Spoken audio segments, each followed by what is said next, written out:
With some Lib Dem activists. Let's go over to her. Jo? Yes, I have indeed, Andrew. In fact, you may be able to hear down below the noise of delegates streaming out of the hall after Nick Clegg's speech, and we've managed to grab two of them for the moment. We might grab a few more. Got Paul Hodgkinson here and Neil McGovern, both councillors. Welcome to both of you. Just your first impression, Paul. Really good.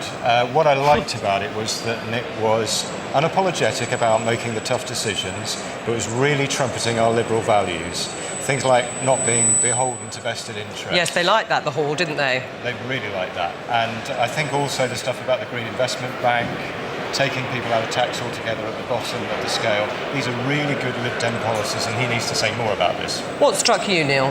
There was two things I think he really had to do there, and I really was looking forward to. One of them was dealing with the issues that face us at the moment. So cutting the deficit and making sure we get a good green recovery.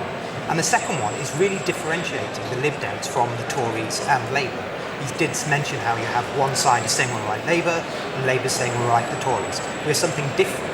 And I think he did very well in making clear the difference we're making to this government. But as you said, this was less about Conservative bashing and much more about firing at the Labour Party, wasn't it? I mean, is that something that you would support? Is that what you would say on the doorsteps? No, I think it's very much about what we're bringing to the government. It's something that we're doing. It's also the things that we're stopping. You said, you heard him say very clearly then that the Human Rights Act will not go. That was a real warning to some Conservatives, wasn't it? And certainly for me, that's a really important thing. I'm a huge fan of the Human Rights Act, and a lot of Liberal Democrats are. But it's been a terribly difficult year. I mean, on tuition fees, on the AB referendum, drubbing in the local elections. We're going to say, what's it like on the doorstep? Well, you know, this is different in the Cotswolds because we had a great result in May. We had the best result in the country. All right, well, we don't want to talk to you then. What about in Cambridge? I think we've seen a lot of anger, but interestingly, it's not from people who vote Liberal Democrat. What's happened now is the Labour vote is thinking, yeah, it's okay to vote Labour again. They've forgotten things like the 10p tax rate, and you're seeing a lot of people come out again. But what we have to remember is amongst the vote that we've got, they're still strong, and it's growing day by day. We've had hundreds of new members, so it's just a matter of which one goes up quicker. Very briefly. Did you want to... Yeah, I just wanted to say that our experience was completely different because actually I think in those areas which have been Conservative in the past, they're very comfortable with the coalition, and we bring a sense of a break to some of those more extreme views. All right, now listen, you're lucky enough to be able to take a badge with you. Which one are you going to take? You've had time to look at them. I'm going to take this one which says, I love high-speed rail. I love high-speed rail, obviously not going through then your constituency. Which one would you like? I think I'll go for I love 50p tax. I love very controversial at the end of this week. Well, we will no doubt return before the end of the programme if we can and speak to more delegates. In the meantime, back to Andrew.